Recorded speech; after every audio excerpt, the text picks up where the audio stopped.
Assalamualaikum warahmatullahi wabarakatuh.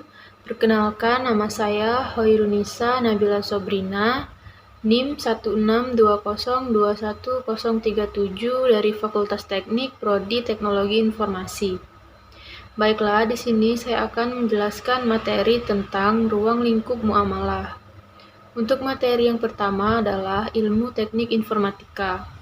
Ilmu teknik informatika adalah suatu ilmu yang sangat berhubungan erat dengan teknologi informasi, di mana penerapannya mengarah kepada kemajuan teknologi masa depan.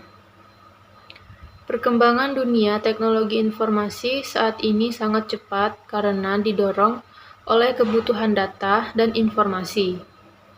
Data dan informasi dibutuhkan untuk kelangsungan produksi perusahaan, lembaga, maupun kemajuan instansi. Kerja praktek merupakan mata kuliah wajib yang disajikan oleh fakultas. Mata kuliah ini mewajibkan mahasiswa untuk bekerja pada suatu perusahaan atau instansi sesuai dengan kemampuan yang dimiliki, baik yang didapat dari bangku kuliah maupun di luar perkuliahan. Kegiatan kerja praktek dimaksudkan agar mahasiswa jurusan Teknik Informatika, Fakultas Teknik dan Ilmu Komputer, Universitas Komputer Indonesia dapat lebih mengenal dunia kerja di bidang teknologi informasi. Software merupakan suatu produk yang dihasilkan atas kreativitas orang-orang komunitas IT, yang mana software ini dapat berupa sebuah program atau aplikasi yang dapat membantu meringankan kinerja user. Pemanfaatan program aplikasi akunting berbasis desktop ini sebagai media pengolahan data, transaksi maupun penyimpanan data informasi yang akan dibangun pada kerja praktek ini diharapkan menyelesaikan kekurangan-kekurangan dalam pengolahan data yang dilakukan pada perusahaan ini. Hal ini dilatar belakangi oleh proses kegiatan pengolahan data yang masih dilakukan secara manual, sehingga dirasa kurang efektif. Materi yang kedua adalah tentang ilmu ekonomi. Ilmu ekonomi adalah suatu bidang ilmu pengetahuan yang sangat luas liputannya. Oleh sebab itu, sangatlah sukar untuk membuat definisi yang akan memberikan gambaran yang tepat mengenai analisis-analisis yang diliputi oleh ilmu ekonomi. Namun demikian, ini tidaklah berarti bahwa suatu definisi yang secara ringkas menerangkan bidang studi ilmu ekonomi sama sekali tidak dapat dilakukan. Dalam usaha untuk memberi gambaran ringkas mengenai bidang studi ilmu ekonomi, definisi ilmu tersebut selalu dihubungkan kepada keadaan ketidakseimbangan di antara kemampuan faktor-faktor produksi untuk menghasilkan barang dan jasa, dan keinginan masyarakat untuk mendapatkan barang dan jasa.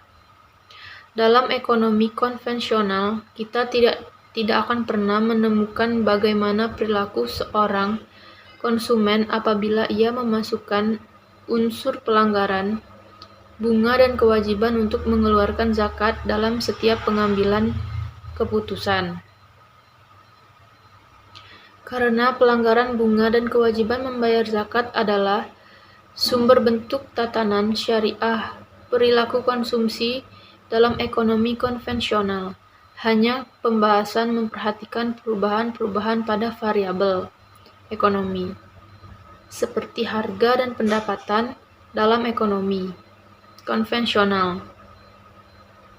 Kita tidak akan pernah menemukan bagaimana perilaku seorang konsumen apabila ia memasukkan unsur pelanggaran, bunga dan kewajiban untuk mengeluarkan zakat dalam setiap pengambilan keputusan.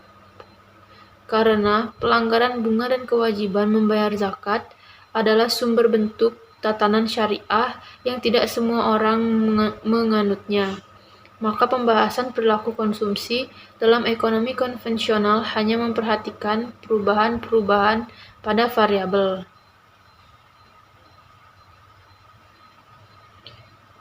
Dalam kenyataan, banyak kondisi objek yang terjadi tidak mampu dijelaskan secara akurat dalam ekonomi konvensional dan karena memang tidak dijelaskan. Adapun nilai-nilai dasar ekonomi Islam, para ahli ekonomi telah merumuskan prinsip-prinsip ekonomi Islam. Meskipun ada perbedaan dalam tata urutan, tetapi substansinya sama satu sama lain. Menurut Muhammad, bangunan ekonomi Islam diletakkan pada 5 fondasi, yaitu ketuhanan, keadilan, kenabian, pemerintahan, dan hasil atau keuntungan. Dan yang terakhir, prinsip-prinsip ekonomi dalam Islam. Prinsip ekonomi dalam Islam merupakan kaidah-kaidah pokok yang membangun struktur atau kerangka ekonomi Islam yang digali dari Al-Quran dan Sunnah.